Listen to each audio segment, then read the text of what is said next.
Salut à toi. Je veux te donner quelque chose aujourd'hui de pertinent dans la gestion des ressources humaines. Comment tu peux faire étant dans l'agriculture et d'avoir une production comme ça tout en conservant ton équipe. Parce que je fais cette vidéo parce que beaucoup se plaignent que quand ils prennent des collaborateurs du Nord ou de la zone anglophone, ils ne parviennent pas à réussir dans leur projet. Donc je vais te donner le secret ultime dans cette vidéo. C'est parti pour la vidéo. Comme un bon ami, je ne dors pas la nuit. Je réfléchis comment investir. Je fais mes tontines un peu partout. Après on va m'accuser de sorcellerie. Comme un bon ami, je ne dors pas la nuit. Je réfléchis comment investir. Je fais mes tontines un peu partout. Après on va m'accuser de sorcellerie. Je ne donne pas mon âme. Bienvenue sur ma chaîne, je suis Romuald Fogokin. Sur cette chaîne, nous parlons d'agriculture, nous parlons d'élevage, nous parlons d'entrepreneuriat dans le monde agricole. Nous avons constaté, avec l'expérience que nous avons sur le terrain, que beaucoup de producteurs ne parviennent pas à avoir cette production-ci.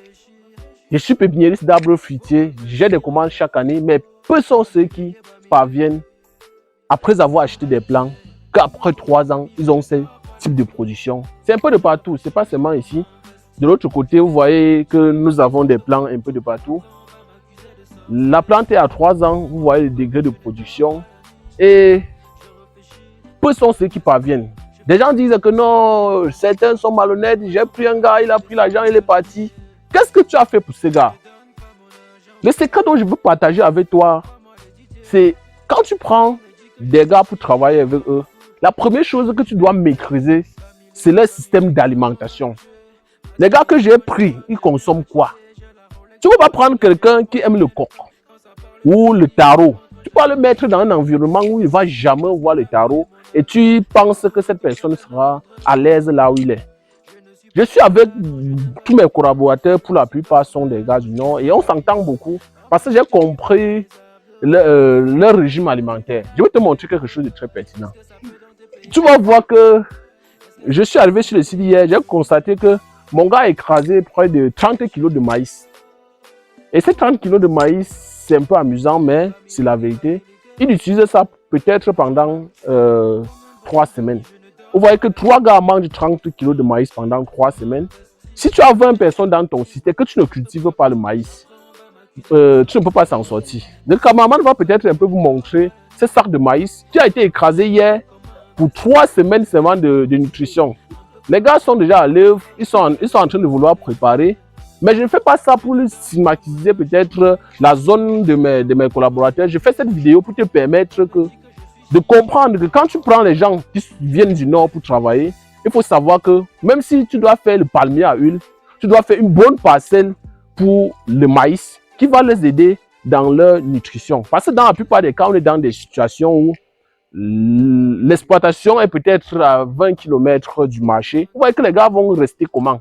Alors quand tu fais une petite parcelle pour le maïs et qu'ils mangent à 80% tout ce qui est maïs parce qu'ils aiment le couscous avec le gombo, le couscous avec le créquet, le couscous avec ceci, le couscous avec cela. Si tu peux le mettre dans un champ de palmier à huile, dans un champ de plantain, le gars va se comporter comment? Tu peux élever les poulets de chair. Le nordiste, lui, préfère manger ses 2 boules de couscous que de manger une cuisse de poulet de chair ou de la salade macédoinée avec tout ce que vous racontez chaque jour qui vient de l'Occident là. Donc, j'espère que cette petite vidéo a été intéressante. Si tu as ton frère qui est dans l'agriculture et qui souffre toujours des problèmes de gestion de main-d'œuvre, j'espère que cette petite astuce que je viens de te faire pourra l'aider à contenir sa main-d'œuvre. Ce n'est pas le seul facteur qui influence la gestion des ressources humaines, mais pour moi, c'est le facteur le plus important, c'est le facteur le plus impératif. Quand tu maîtrises ces facteurs, tu peux profiter d'autres facteurs. Maintenant, si tu veux connaître d'autres facteurs qui peuvent influencer la gestion des ressources humaines, ou tu veux connaître l'agriculture en profondeur ou l'élevage en profondeur, tu es au bon endroit. Il faut seulement t'abonner à la chaîne, activer la cloche de notification, liker la vidéo et partager la vidéo aux gens qui sont aussi dans le même besoin que toi, qui sont en train de penser que ce n'est plus possible en Afrique. On a mangé tout l'argent, les présidents ont consommé tout l'argent, ils ont détourné, la corruption est montée avec les diplômes, on ne s'en sort plus. Moi, je dis toujours que c'est possible en Afrique. C'est possible parce que pour produire un plan d'avocatier comme ça ne te coûte presque rien. Je t'ai montré le greffage dans une autre vidéo. Je te montre ça gratuitement. Voilà que toi-même, tu peux greffer, toi-même, tu peux mettre tes plans. Le Cameroun a encore une terre vierge. Avec même 80 000, 100 000, tu peux avoir des hectares de terrain. Ça dépend de là où tu te trouves. Donc, même si tu as besoin des parcelles de terrain pour ton implantation, tu es au Cameroun, tu peux nous contacter et on te met en contact avec des familles qui sont prêtes à céder des parcelles légalement pour l'agriculture, pour le développement de notre pays. Donc, c'était Romuald Fogouken. J'espère que la vidéo a été intéressante. Ciao, ciao. À une prochaine vidéo.